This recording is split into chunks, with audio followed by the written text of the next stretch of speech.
అందుకని దేవుని సేవకునితో ఏం ఆడకూడదంట?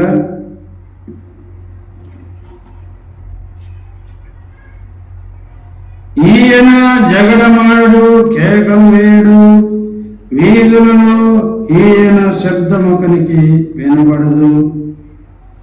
విజయముటకు న్యాయ విధిని ప్రబలం చేయు వరకు ఈయన నలిగిన రెల్లును విరువడు, మకమకలాడుతున్న అవిసనాలను ఆర్పడు. వీళ్ళరా దేవుని సేవకునితో జగడమాడకూడదు, దేవుని సేవకుని తిరుగుబాటు చేయకూడదు, దేవుని సేవకునికి అవిధేయుడుగా ఉండకూడదు. దేవుని సేవకుని ఎంతగా లోబడతారో వారు దీవించబడతారు. దేవుని వాక్యం ఏముంటుందంటే, నీతిమంతుడు కొట్టుట నాకు తైలాభిషేకం,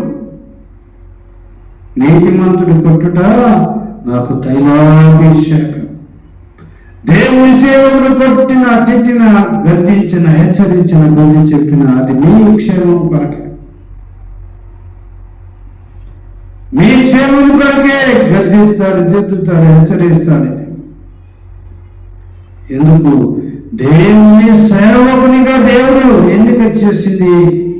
అందుకే మిమ్మల్ని దిద్దకపోతే, హెచ్చరిక చేయకపోతే, గద్దించకపోతే, మిమ్మల్ని అరవకపోతే దేవుడు మమ్మల్ని అరుస్తాడు, గద్దిస్తాడు, హెచ్చరిక చేస్తాడు.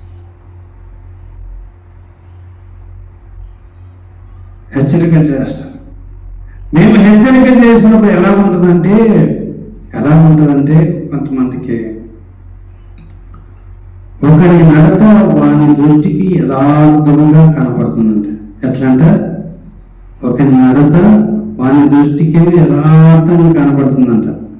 వారు చేసే పనులన్నీ బాగా మంచిగా కనపడతాయంట.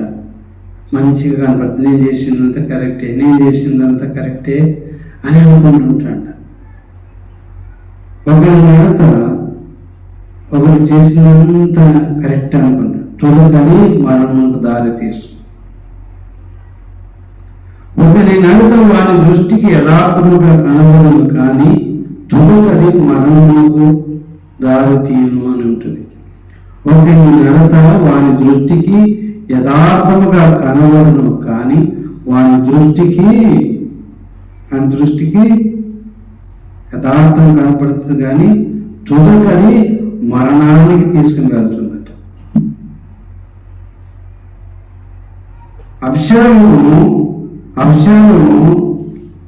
తన చెల్లి అయిన తామారును మోహించాడు.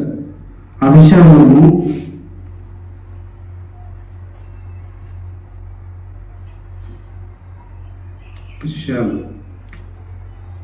ప్రియులారా, చెల్లిని కామిస్తారా? వారికి అది బాగా కనపడుతుంది. మన స్నేహితులు కూడా వెరీ గుడ్ రా, అరే నీవు అనారోగ్యంతో ఉన్నట్టుగా నువ్వు మంచంలో పడుకుంటే